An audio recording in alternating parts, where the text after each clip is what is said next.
এই দাবিতে তৃণমূল কংগ্রেস লড়ছে। যতটা গর্জন ছিল ততটাই বর্ষণ হলো। আজ হাওড়া বর্ধমান কট লাইন ও হাওড়া তারকেশ্বর লাইনের শৃঙ্গ, চণ্ডীতলা, হরিপাল একাধিক জায়গায় গুরুত্বপূর্ণ স্থানে 18টি রেলগেট ও ফ্লাইওভারে ও সাবওয়ের দাবি সহ সিঙ্গুর লোকালকে পুনরায় সিঙ্গুরে ফিরিয়ে আনার দাবি নিয়ে হাওড়া ডিআরএম অফিসের ডেপুটেশন দিল রাজ্যের শাসক দল তৃণমূল কংগ্রেস। উপস্থিত ছিলেন রাজ্যের মন্ত্রী তথা সিঙ্গুরের বিধায়ক বেচারাম মান্না, হরিপাদের বিধায়ক করবী মান্না, চণ্ডীতলার বিধায়ক সাথী খন্দকার, আরামবাগের সাংসদ মিতালি বাগ, হাওড়ার সাংসদ প্রসূন বন্দ্যোপাধ্যায় সহ প্রায় হাজার খানেক তৃণমূল কংগ্রেসের সদস্যবৃন্দ।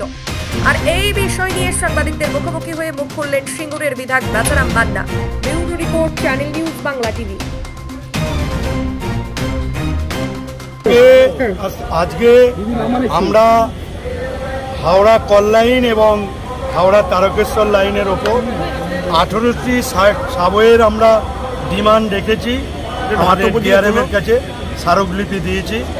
চণ্ডীতলা, মূলত চণ্ডীতলা এবং আমাদের সিঙ্গুর, হরিপাল এই ব্লক মূল্যী লাইনগুলো এই ব্লকের ওপর দিয়েই যাচ্ছে। সাধারণ মানুষের অসুবিধা, রেলগেটে দাঁড়িয়ে থাকতে হচ্ছে এবং বন্দে ভারতের মতো এক্সপ্রেস চলার জন্য রেলকে ব্যারিকেড করে দেওয়া হচ্ছে, লোহার ব্যারিকেড। কৃষক চাষ করতে যেতে পারছে না, ছাত্র স্কুলে যেতে ভয় পাচ্ছে, এইরকম পরিবেশ তৈরি হয়েছে। আর তার সাথে সাথে আমরা সিঙ্গুর লোকালকে পুনরায় চালানোর দাবি করেছি এবং ভাবাদিঘির সমস্যা মিটিয়ে দ্রুত বিষ্ণুপুর পর্যন্ত ট্রেন চলাচল করাতে হবে। এই দাবি নিয়ে আমরা যে স্মারকলিপি দিলাম, ডিআরএম সাহেব আশ্বস্ত করেছেন, উনি বলেছেন আমি যতটা সম্ভব সহযোগিতার মধ্য দিয়ে আমার ঊর্ধ্বতন কর্তৃপক্ষকে বিষয়টা আমরা বোঝাবার চেষ্টা করব। আমরা আমাদের ইচ্ছা, আমাদের আশা তিনি এই ডিমান্ডকে সহযোগিতা করে কাজ যাতে হয় চেষ্টা করবেন এবং এও তাই যদি না হয় কিন্তু যতক্ষণ না হচ্ছে ততক্ষণ পর্যন্ত আমাদের এই আন্দোলন লড়াই জারি থাকবে। দাদা, এই যে তারকেশ্বর থেকে বিজলিপুর যে লাইনের কথা আপনি বললেন, এখানে কি জমি অধিগ্রহণ পর্ব কি শেষ হয়েছে? হ্যাঁ, জমি অধিগ্রহণ পর্ব শেষ হয়েছে। 80% মানুষ জমি নিয়ে নিয়েছে, জমির চেক নিয়ে নিয়েছে এবং এটা ইচ্ছাকৃতভাবে এটা একটা রাজনীতি করার জন্য এটা করা হচ্ছে। তার কারণ যেহেতু এ রাজ্যের মুখ্যমন্ত্রী তৎকালীন রেলমন্ত্রী থাকাকালে তিনি এটা স্যাংশন করেছিলেন, তাই এটা চালু করলে হয়তো তার নামটাই আগে এসে যাবে। এই জন্য চালু করতে কেন্দ্রের রেলমন্ত্রক তারা দেরি করছে।